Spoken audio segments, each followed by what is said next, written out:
Hola, buenas noches. Bienvenidos a una nueva clase en directo. Retransmitiendo desde la página de Facebook psicóloga psicoanalista Pino Lorenzo. Bueno, vamos a...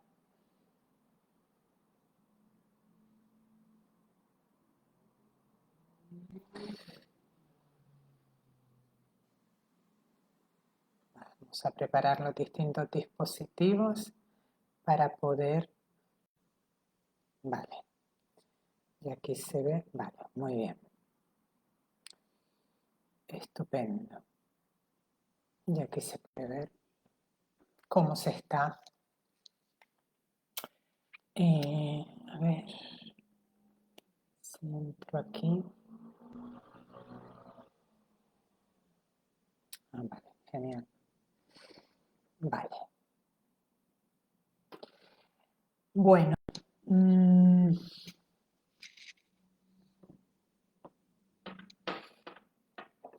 Como les decía, bueno, bienvenidos a esta nueva clase en directo. Hemos hecho un parón, bueno, hoy es la segunda clase después del parón de las vacaciones de verano y continuamos con el programa del curso sobre la obra de Sigmund Freud. Curso donde cada 15 días hacemos clases abiertas para el público y donde vamos viendo los diferentes textos que Freud escribió y publicó durante su vida. Además, decir que seguimos el programa de la Escuela de Psicoanálisis Grupo Cero, el programa del seminario de Sigmund Freud, de la Escuela Grupo Cero, programa que pueden ver para si quieren ir viendo pues, las clases siguientes que o los textos siguientes que vamos a ir viendo, se lo pueden descargar en www.escuelagrupocero.org, donde ahí pues vienen los distintos seminarios y el programa de los distintos seminarios, que además ya la próxima semana ya se inaugura la temporada de 2024-2025 de formación. Bueno, ya saben que si tienen cualquier duda pueden hacerla en directo y la contestamos en directo. Bien, hoy nos vamos a acercar a un texto, bueno, que tiene un curioso título, como es una dificultad del psicoanálisis. Este texto es un texto de 1917 y cuando Freud dice una dificultad del psicoanálisis, no se refiere a una dificultad intelectual, es decir, no se refiere a que el psicoanálisis no se entienda, ¿no? Pese que es verdad que muchas veces hay personas que dicen, no, es que el psicoanálisis no se entiende. Vamos a ver, si uno toma una frase del psicoanálisis, ¿no? Dicha así fuera de su contexto, pues lógicamente es posible que no se entienda, pero si uno va al texto de donde esa frase salió, va a entender perfectamente, ¿vale? La obra de Freud es bastante extensa y se entiende, ¿no? Con lo cual no nos vamos a referir a una dificultad intelectual, sino nos vamos a referir a una dificultad afectiva, es decir, algo que enajena los sentimientos o los afectos del lector o del oyente con respecto al psicoanálisis, ¿vale? Es decir, ¿no? Hay algo que no queremos escuchar, que nos molesta escuchar, que tiene que ver con la verdad del psicoanálisis, que es por lo que pues muchas veces aparece la dificultad en las personas y o no quieren saber nada del psicoanálisis o le quitan crédito, ¿no? Nada, eso que dice el psicoanálisis, esa frase tan común, ¿no? Que se escucha muchísimo y que es un prejuicio absolutamente, ¿no? El psicoanálisis está sobrepasado, ¿no? El psicoanálisis está superado, ¿no? Se escucha mucho. Bueno, pues precisamente esa frase tiene que ver con esta dificultad afectiva de la que hoy vamos a hablar, ¿no? de la que hoy vamos a hablar. Vale, entonces, antes de meternos a hablar con qué tiene que ver, por qué nos cuesta tanto integrar de alguna manera sí, integrar los conocimientos o los descubrimientos del psicoanálisis, ¿por qué nos cuesta tanto, no?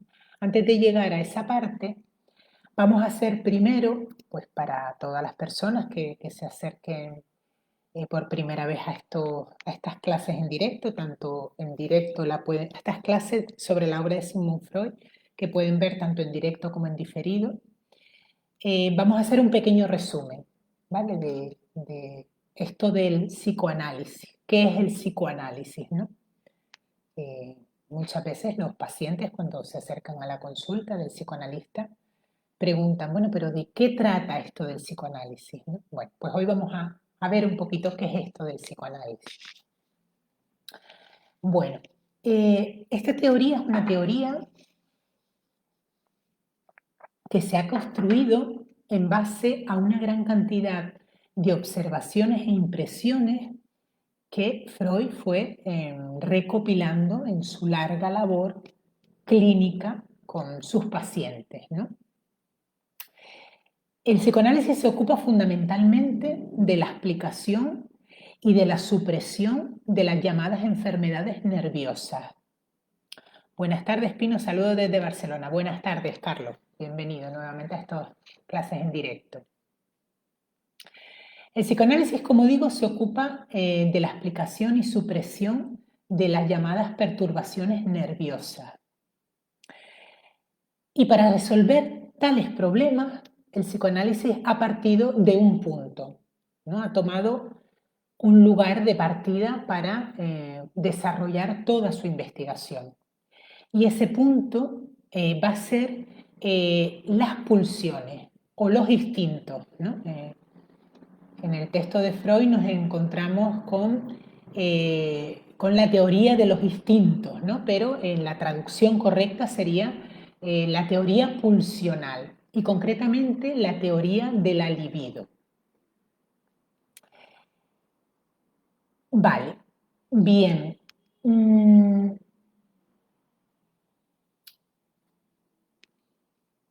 Entonces Freud se interesa por la vida pulsional, la vida instintiva del alma, ¿no? Es por lo que toma como punto de partida para el desarrollo de su teoría, ¿no? Dice que los instintos, en su concepción más vulgar, se pueden clasificar en los instintos del hambre y instintos del amor, ¿no? Instintos que inspiran respectivamente los instintos del hambre a la conservación del sujeto y los instintos del amor a la conservación de la especie, ¿no? En psicoanálisis, el nombre que se le da a esos instintos son los instintos o las pulsiones de conservación o pulsiones del yo y las pulsiones sexuales. Serían estas dos diferentes pulsiones. A la energía sexual se le denomina libido, que viene a ser el correlato o viene a ser lo que para los instintos de conservación es el hambre, ¿no? Lo que el hambre es para los instintos de conservación, para los instintos sexuales va a ser la libido, es decir, la energía sexual, podríamos decir, o el apetito sexual, ¿no? Utilizando esto de apetito, hambre y libido. Te he compartido varias veces. Muchas gracias, Carlos. Si somos más, somos mejores. Genial. Entonces, ¿no? En el sujeto hay una cosa instintual que lo lleva a alimentarse, que lo lleva a comer, como forma de conservación, ¿no? El individuo necesita comer para vivir, ¿no? Entonces hay un impulso en él, que es el hambre, que lo lleva al acto de comer. Bueno, pues en lo sexual, el impulso sería la libido, la energía sexual, que lo llevaría a... sería la energía necesaria para la tendencia a unirse a otro sujeto y poder reproducir la especie, ¿no? Sabemos que la especie humana es una especie que es una especie que se desarrolla por sexuación, ¿no? Que se reproduce por sexuación. Si no, la especie se extingue. Si los sujetos no copulan, la especie desaparece, ¿no? Entonces, la libido sería aquella energía que inclina o que lleva al sujeto al encuentro con otros. Vale. Tenemos entonces los dos tipos de pulsiones, ¿no? Entonces nos dice Freud, hacemos el primer descubrimiento. Averiguamos que las pulsiones sexuales, cuando digo pulsiones instinto, es lo mismo, ¿vale? No, es el mismo concepto. Entonces, averiguamos que las pulsiones sexuales entrañan máxima importancia para la comprensión de las enfermedades neuróticas y que las neurosis son, por decirlo de alguna manera, las enfermedades específicas de la función sexual. De la cantidad de libido que hay en un sujeto, ¿no? De la cantidad de libido o de energía sexual que hay en un sujeto y de la posibilidad de satisfacción de esa libido, de eso va a depender que una persona enferme o no de neurosis, ¿vale?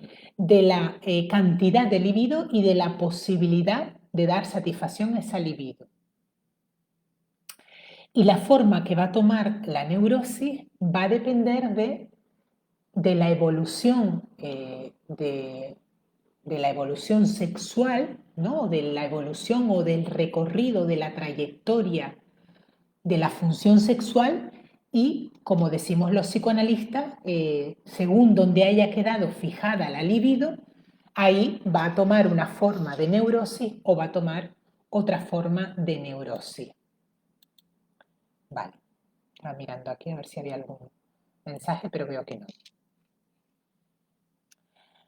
Vale, entonces dice aquí Freud, dice, bueno, y dice además, poseemos cierta técnica no muy sencilla de influencia psíquica como un medio de explicar y curar varios grupos de neurosis, que es sobre las que se ocupa el psicoanálisis. Entonces Freud aquí dice una cosa muy interesante. Dice que la terapia psicoanalítica, ¿no? Que algunos incomprensibles tachan de unilateral a la terapia psicoanalítica porque pretende explicarlo todo por las pulsiones sexuales, por la sexualidad, ¿no? Y le dicen, bueno, pero es que hay otras cosas además de sexo, ¿no? Entonces Freud nos dice aquí, dice, sí, eso no lo negamos los psicoanalistas, que hay otras cosas además de sexo. Pero es que el psicoanálisis se ocupa de las enfermedades nerviosas que tienen un origen sexual. Dice, la unilateralidad a la que nos acusan a los psicoanalíticos es la unilateralidad que se podría acusar a la ciencia de la química por referir todas las combinaciones de todos los elementos químicos a la fuerza de atracción química, ¿no? Sin embargo, no por ello la química niega la existencia, por ejemplo, de la ley de la gravedad, solo que delega al físico su estudio, ¿no? Es decir, el psicoanálisis se ocupa tiene un objeto de estudio, ¿no? Las enfermedades del aparato psíquico. El aparato psíquico, no solo las enfermedades, el aparato psíquico en su conjunto, ¿no? Y de eso es de lo que se ocupa el psicoanálisis, ¿no? No niega que existen otros procesos también en el sujeto, pero de lo que se ocupa es de eso. Vale.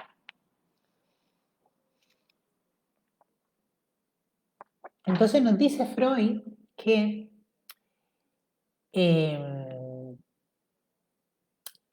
que la labor terapéutica del psicoanalista, del psicoanálisis, va a alcanzar su máxima eficacia en cierta clase de neurosis. Concretamente es en un tipo de neurosis nacida del conflicto nacida del conflicto entre las pulsiones del yo y las pulsiones sexuales. Las pulsiones sexuales, ¿no? Las pulsiones del yo o de conservación del individuo, y las pulsiones sexuales o de la conservación de la especie. Pero las pulsiones sexuales tienen unas exigencias, ¿no? Que cuando son muy intensas pueden suponer para el yo, pueden ser juzgadas por el yo como un peligro, como una amenaza. Y frente a esas exigencias pulsionales, el yo se defiende, ¿no? Las recibe como una amenaza y un conflicto, ¿no? No coordinan o cooperan en armonía, sino que hay un conflicto, y el conflicto puede venir por una cantidad, una exigencia exagerada de demanda de pulsión sexual, frente a la que el yo no puede hacer frente, ¿no? Entonces el yo se ve obligado, en primera instancia, a reprimir, que es el mecanismo, perdón, específico de la neurosis, y en segunda instancia el yo se ve obligado, bueno, más que el yo, perdón, los instintos o las pulsiones sexuales que buscan satisfacerse se ven obligadas frente a la defensa del yo que no les permite llegar a la conciencia, no les accede, no les da la satisfacción que las pulsiones sexuales exigen. Entonces se ven obligadas a dar un rodeo y manifestarse o conseguir una satisfacción sustitutiva en forma de síntoma, ¿vale? O sea que los síntomas nerviosos, los síntomas neuróticos son satisfacciones sustitutivas de las pulsiones sexuales. Esa podemos decir que es una definición, ¿no? Que incluso si les parece, vamos a escribir aquí, ¿no? Los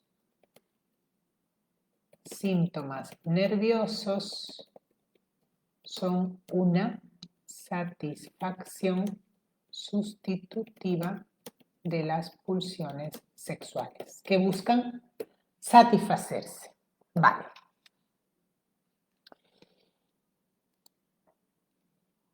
Seguimos.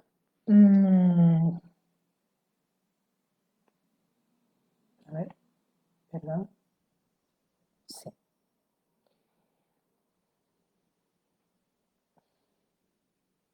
Entonces, en el curso de la labor terapéutica nos dice Freud, perdone, vale.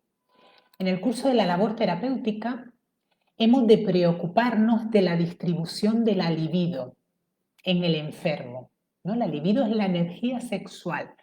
Y no solo es la energía sexual en el sentido sexual, en el sentido más literal de la palabra, sexual de sexo, sino sexual en el sentido amplio de la palabra, ¿vale? Sexual como todo aquello que es tocado por el lenguaje, ¿no?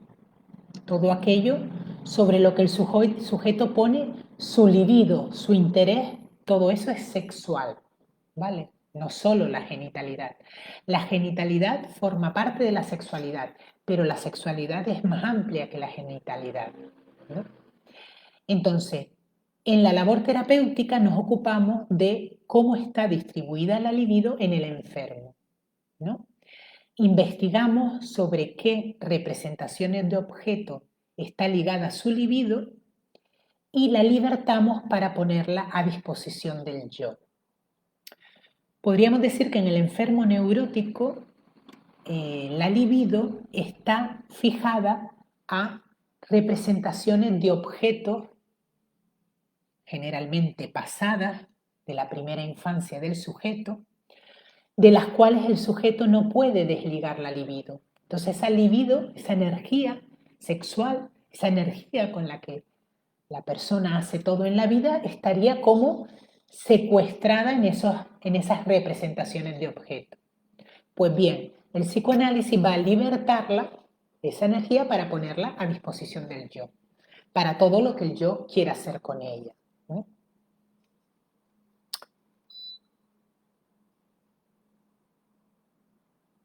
Vale, vale. Entonces, inicialmente aquí nos va a explicar un poco sobre la teoría de la libido, ¿no? Cómo se distribuye la libido, ¿no? Inicialmente la libido está en el yo del sujeto, ¿no? En el niño. El niño, el primer objeto amoroso que tiene es el mismo, ¿no? Y sus primeras aspiraciones eróticas son el mismo, ¿no? A ese estado es al estado al que Freud le dio el nombre de narcisismo, cuando el niño se toma a sí mismo como objeto amoroso. Todavía no ha dirigido su libido sobre objetos exteriores, ¿no? Y toma este nombre, narcisismo, de la leyenda griega del adolescente Narciso que estaba enamorado de su propia imagen. Pero en un momento determinado de la evolución del niño, empieza a dirigir parte de esa libido, que en ese momento es el libido del yo, porque está puesta en el yo del sujeto, empieza a dirigir parte de esa libido sobre objetos exteriores, ¿no? Eh, sobre objetos exteriores, ¿no? Entonces, la libido fluye del yo a los objetos exteriores, lo que nos va a permitir diferenciar, hacer una diferenciación entre libido del yo y libido objetal, ¿no? Pero es que además la libido también puede ser desligada de los, cuando hay parte de la libido que se dirige a los objetos, también la libido puede ser desligada de los objetos y vuelve al yo, ¿vale? Va a haber esa doble dirección de la libido, ¿no? Por ejemplo, esto que estoy ahora explicando explica cuando ya en la edad adulta, cuando uno, ¿no?, sufre una decepción con alguien o un engaño con alguien y pierde su interés por esa persona o no quiere tener más que ver con esa persona, va a desligar su libido del objeto exterior, lo va a desligar de esa persona. Y temporalmente o momentáneamente esa libido, ese interés que desligo del otro, no va a quedar en el aire, esa libido va a volver al yo, hasta que el sujeto encuentra un objeto sustituto sobre el que dirigir su libido objetal nuevamente, ¿vale? Pero nos dice Freud aquí una cosa interesante, ¿no? Y nos dice Freud, dice, aunque, parte de la libido, ¿no? Aunque parte no, aunque la libido se dirige al exterior, siempre en el yo va a quedar un resto de libido, un resto del líbido del yo, ¿vale? Siempre va a haber un resto de narcisismo en todo sujeto, ¿vale? Necesario ese narcisismo para la vida del sujeto, ¿no? Necesario para vivir. El amor propio tiene que ver con ese narcisismo primario, ¿no? El creer en nosotros mismos cuando llevamos a cabo cualquier proyecto, adelante cualquier proyecto, ¿no? Pues esto tiene que ver con ese narcisismo primario. Vale. Vale. Entonces, el yo va a ser un gran depósito del que fluye la libido destinada a los objetos y al que afluye de nuevo de los objetos al yo. Para la buena salud del individuo, nos dice Freud, es esencial que la libido tenga esta movilidad, ¿vale? La fijación de la libido, o bien en un objeto o bien en el yo, nos va a hablar de enfermedad, nos va a traer como consecuencia la enfermedad. Bueno, pues esto, a grosso modo, ¿no? Bueno, entonces lo que decíamos antes, El psicoanálisis lo que pretendería sería cuando el enfermo nervioso, el neurótico, viene a consulta, tiene la energía situada generalmente en el pasado, ¿no? En representaciones de objeto del pasado. Entonces, en toda la labor analítica, el psicoanalista va liberando esa energía para porque que el sujeto, que el paciente tenga la energía en esos objetos o en esas representaciones, se manifiesta en la conciencia, en la manera en la queja del neurótico, ¿no? En el síntoma del neurótico. No puede trabajar, no puede conseguir las cosas que quiere, no puede mantener relaciones amorosas, de amistad, no puede mantener relaciones del trabajo, ¿no? Es decir, no puede sustituir, no puede ganar, no puede sumar, ¿no? Viene con todas esas quejas porque la energía, la libido es una sola, ¿no? Solo que la diferenciamos en libido del yo y libido objetal para ver dónde la situamos, pero la libido es una sola. Si está solo en los objetos, si está solo en el exterior y no hay nada en el interior, malo. Si está todo en el yo y no hay nada en el exterior, malo también, ¿vale? Si está fijada es malo. Entonces, la labor psicoanalítica lo que va es a emprender el trabajo de liberar esa energía para el sujeto, para devolvérsela al yo, ¿vale? Por eso cuando una persona está en tratamiento psicoanalítico, al poco incluso, ¿no? Incluso en las primeras sesiones del tratamiento psicoanalítico empieza a hacer, no es una cosa mágica, ¿no? Es una cosa de un trabajo de energías que se está trabajando, ¿no? De una transferencia de energía, ¿no? Pero a veces incluso en las primeras sesiones la persona puede sentir un alivio porque ve que de repente puede sentir algo de ese alivio de ese inicio, ¿no? Es un proceso, por supuesto, ¿no? Pero de esa energía que momentáneamente a lo mejor se ha liberado, ¿no? Por eso que el psicoanálisis es tan liberador para la persona, ¿no? Para nada, ¿no? Es como muchas veces hay muchos prejuicios sobre si, si pues si va a producir, la persona va a entrar en estratos profundos o va a tener que ir al pasado y va a sufrir, para nada, es absolutamente liberadora, o sea, eh, es un proceso, pero es un proceso liberador porque libera la energía y la pone a disposición del yo. Bueno, pues dicho esto, Freud ahora nos va a decir que el narcisismo del sujeto, del humano, se ha visto, ha tenido que sufrir tres graves ofensas en la historia de la humanidad, ¿no? Y vamos ahora, nos va a explicar Freud estas tres graves ofensas que el hombre ha tenido que sufrir. La primera ofensa, el hombre se creía al principio, en la época inicial de sus investigaciones, que la Tierra, su sede, donde vivía, se encontraba en reposo en el centro del universo, ¿no? Era el Sol el que se movía alrededor de la Tierra, no la Tierra alrededor del Sol, ¿no? Seguían así ingenuamente creyendo en sus impresiones.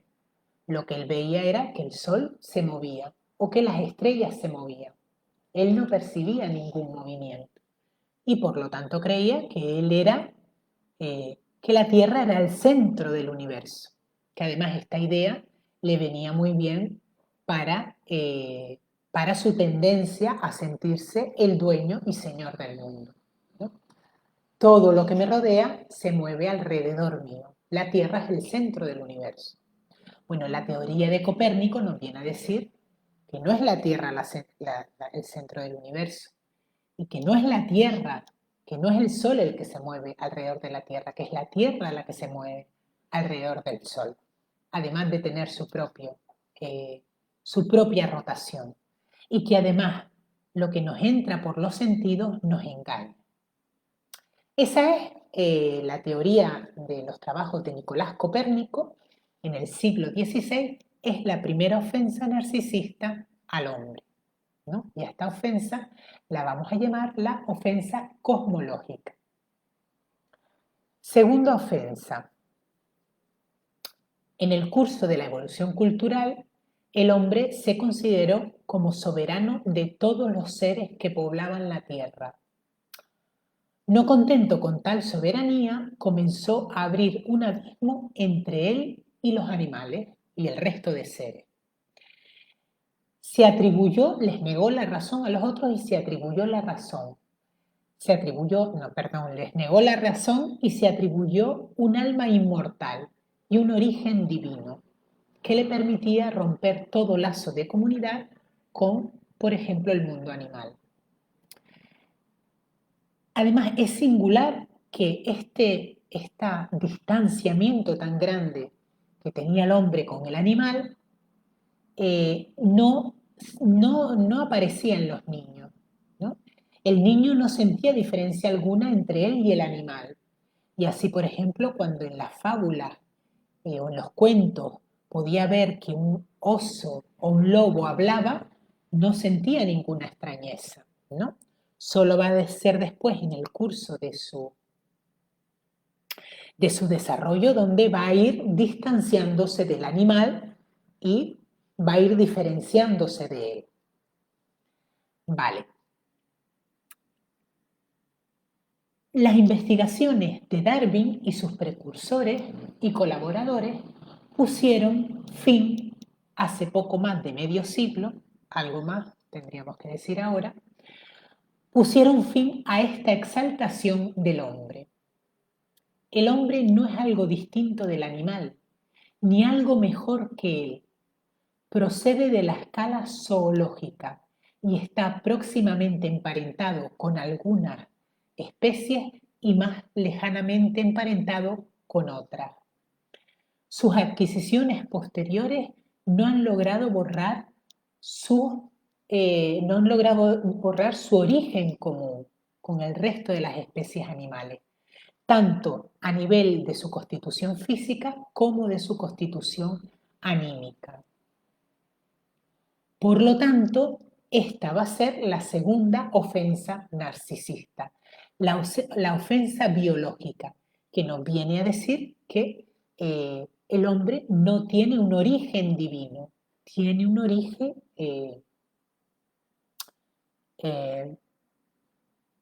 procede de una fuente común con el resto de seres vivos del planeta. Tiene un origen común con el resto de seres vivos del planeta. No está por encima, ni es mejor ni peor que el resto de seres del planeta. Segunda ofensa narcisista. Pero la ofensa, nos dice Freud, que va a ser más dolorosa para el sujeto, es la de naturaleza psicológica. Y es la ofensa que le hace, que le va a decir al hombre que la conciencia no es el centro de la vida anímica. Hasta la aparición del psicoanálisis, el hombre podía, ya sentirse descentrado a nivel del universo. No soy el centro del universo. Podía ya haber aceptado que no tenía una procedencia divina, que tenía un origen común con el resto de seres vivos. Pero tenía la certeza de que en su vida, en su alma, mandaba él. Él era el centro de su alma, ¿no? Su percepción interna, su conciencia, le daba cuenta al yo de todos los sucesos de importancia que se desarrollaban a nivel anímico.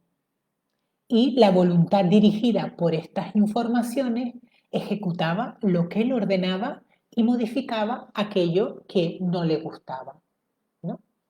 El yo hacía y decía y podía dirigir su vida. Pero esta alma no es tan simple, nos dice Freud, sino más bien es una jerarquía de instancias que se influyen unas en otras. Pero claro, nos dice Freud, esta percepción del sujeto de que es el centro de su alma y esta creencia de que eh, lo anímico, lo psíquico en el sujeto es lo consciente, es decir, lo psíquico, todo aquello de lo que soy capaz de darme cuenta, es lo psíquico en el individuo. No existe nada más allá en mi alma, en el alma del sujeto, que aquello de lo que me doy cuenta. Pero claro, Freud descubrió que habían unas enfermedades, ciertas enfermedades a las que llamó neurosis, en las que sucedía otra cosa. Al yo se le imponían una serie de pensamientos, una serie de limitaciones que le impedían el poder dentro de su casa. Surgían de pronto pensamientos de los que no sabía su procedencia. Pensamientos que se le imponían, frente a los cuales quería expulsarlos el yo, pero no lo conseguía, ¿no? Tales huéspedes indeseables parecían incluso ser más poderosos que los que tenía sometidos el yo, y el yo no conseguía liberarse de ellos.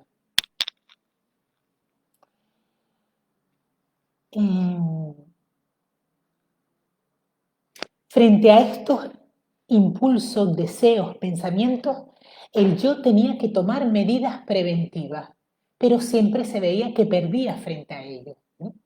Estamos hablando de lo que son los síntomas nerviosos, ¿no? Todos esos síntomas que aparecen en forma de pensamientos intrusivos, aparecen en forma de inhibiciones en el sujeto, aparecen en forma de diferentes sensaciones que el sujeto no se puede quitar de encima, ¿no? Todas las afecciones nerviosas en el yo, ¿no? Y que además el yo no podía comprender qué es lo que le pasaba y le tenía totalmente paralizado, ¿no? Entonces, dice Freud, frente a estos sucesos que le aparecen al sujeto y que el sujeto no puede explicar, la psiquiatría, dice, se encoge de hombros, se encogía, ¿no? Nos lo dice en el tiempo de este escrito, en 1917, pero hoy en día, en 2024, podemos también decirlo, se encoge de hombros frente a esto y como máximo habla de degeneración, de disposición hereditaria o inferioridad constitucional. Bueno, hoy en día también hay investigaciones cerebrales, ¿no? Pero eh, el origen psíquico, la explicación psíquica de estos fenómenos, la psiquiatría no ha conseguido develarla. Pues bien, nos dice Freud, el psicoanálisis va a esclarecer todos estos fenómenos, todos estos casos patológicos. Va a emprender largas y minuciosas investigaciones y le va a decir al yo, y se va a dirigir al yo para decirle varias cosas, ¿no? Le va a decir al yo, primero que no es dueño y señor de él mismo, ¿no? Le va a decir al yo que eso que él considera como extraño, la enfermedad nerviosa, ¿no? Que el neurótico, cuando viene a la consulta, el neurótico no integra fácilmente toda esta sintomatología, ¿no? La ve, la considera como algo extraño, algo que se le ha metido, ¿no? Sin su voluntad. Bueno, pues el psicoanálisis le viene a decir al yo que eso que considera tan extraño no es extraño, es una parte de él. Además de la conciencia hay una parte de él donde se encuentran estos fenómenos patológicos, ¿no? Por eso su defensa es tan débil, porque es una parte de, no es el yo contra un enemigo exterior, es una parte del yo luchando contra otra parte del yo. ¿Vale? Por eso que no puede, el yo no puede defenderse. Y además, esa parte del yo no es la peor ni la más débil. No, muchas veces incluso es más fuerte que el yo y consigue diferentes métodos para imponerse al yo. Pero el psicoanálisis le dice al sujeto, pero todo esto es culpa tuya por haber sobreestimado tus fuerzas, las fuerzas del yo, sobre las fuerzas, la fuerza de la pulsión del yo, sobre la fuerza de las pulsiones sexuales, ¿no? Haber creído que había dominado tu energía o tu libido sexual, ¿no? Y las pulsiones sexuales se han revelado, ¿no? Lo que decíamos antes de la teoría de la libido y de la explicación que da el psicoanálisis sobre ¿no? sobre las enfermedades de la neurosis, ¿no? Que es el conflicto entre las pulsiones sexuales y las pulsiones del yo, ¿no?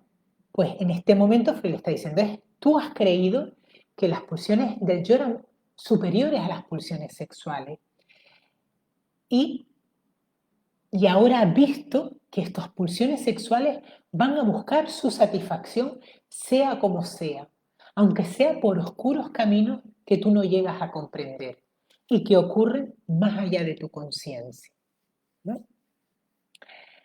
Pero es que además, eso, más allá de tu conciencia, ¿no? Y que además experimentas como signos de enfermedad, como síntomas, ¿no? Experimentas todo eso que es parte de tu yo, pero que tú no lo ves parte de tu yo, lo ves como signos de la enfermedad, no lo reconoces como una derivación de tus propias pulsiones. Pues bien, además de todo esto has caído en otro error, y el error ha sido creer que todo aquello, lo que decíamos antes, que todo aquello de lo que te das cuenta es lo real, lo verdadero. Que aquello que desconoces, aquello de lo que tú no eres capaz de conciencia, no existe para el alma. Eso es un error, le viene a decir Freud, ¿no? Aquí Freud está marcando la existencia de un campo dentro del aparato psíquico, de un campo o de una instancia inconsciente que por propia definición el sujeto desconoce y que tiene un poder muy importante en la constitución del sujeto psíquico. Bueno, pues el error del sujeto, el error de cada uno de nosotros ha sido creer que nuestro yo, que todo lo que nos ocurre llega a nuestra conciencia y si algo ocurre de lo que no nos damos cuenta, no tiene que ver con nosotros. Pues no, graso error. Hay una parte inconsciente en cada uno de nosotros en la que ocurren muchos fenómenos. Esto no nos gusta escucharlo. Por eso esta va a constituir la ofensa más dolorosa para el hombre en la historia de la humanidad, la ofensa psicológica. No nos gusta escuchar que la conciencia no es el centro del alma, no es el centro del sujeto. No nos gusta escuchar eso. Queremos aferrarnos a la idea de que el yo está por encima de los instintos, de las pulsiones más profundas, sexuales y reprimidas, ¿no? Vale, pero esto es así porque es un aparato que está constituido así, ¿vale? Es un aparato que está constituido así. Vale. Entonces, podemos entonces decir que las dos tesis que venimos hasta ahora trabajando, la que la vida pulsional de la sexualidad no puede ser totalmente domada por el yo, ¿no? Siempre hay parte de esa vida sexual que se escapa al yo y que busca sus formas de satisfacción, sus formas secundarias de satisfacción. Por un lado esa tesis y por otro lado la tesis de que hay procesos anímicos inconscientes de los cuales no sabemos nada, son, y que además tenemos y que solo sabemos de ellos, de esos procesos inconscientes, de forma incompleta, de forma no fidedigna, poco fidedigna, y que no llegan accesibles al yo. Bien, pues estas dos tesis son las que equivalen a la afirmación y a la ofensa para el sujeto de decirle que el yo no es el centro, perdón, que el yo no es el dueño y señor de su casa, el alma, ¿no? Que el yo es una parte de ese aparato psíquico, y podríamos decir incluso ni tan siquiera la parte más importante. Bueno, vamos a no entrar en clasificaciones.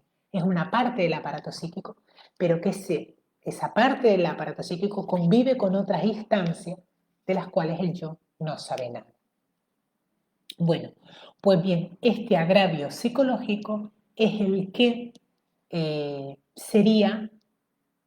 es el que estaría detrás de la explicación de la dificultad afectiva para, eh, para aceptar, para integrar, para tolerar los descubrimientos psicoanalíticos, ¿no?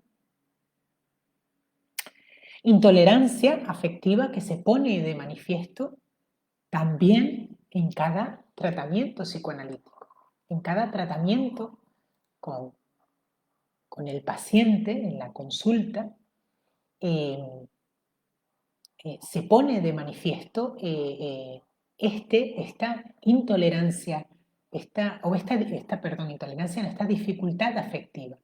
En todo paciente que inicia un psicoanálisis aparece el no querer saber, aparece el no entender incluso, ¿no? A veces hay pacientes que uno les indica alguna explicación o les hace alguna interpretación y dice, yo no lo entiendo.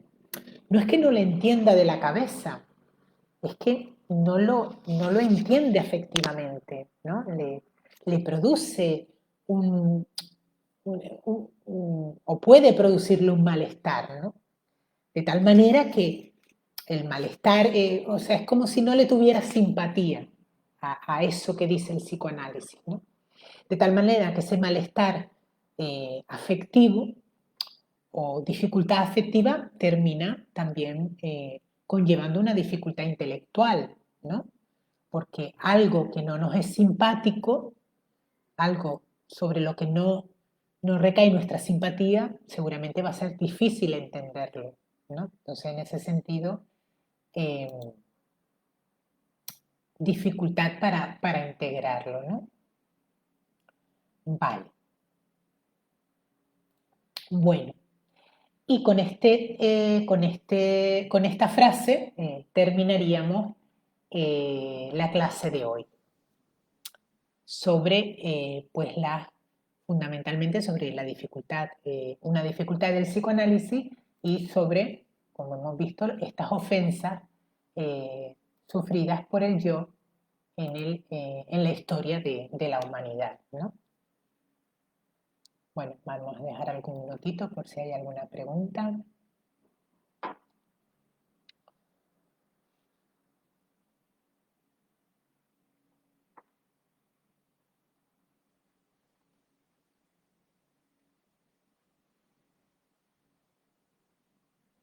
Bueno, y ya saben, poco para ir terminando ya con la clase, que estas clases pretenden ser clases abiertas sobre la obra de Sigmund Freud, donde nos acercamos a conceptos y a la teoría del psicoanálisis.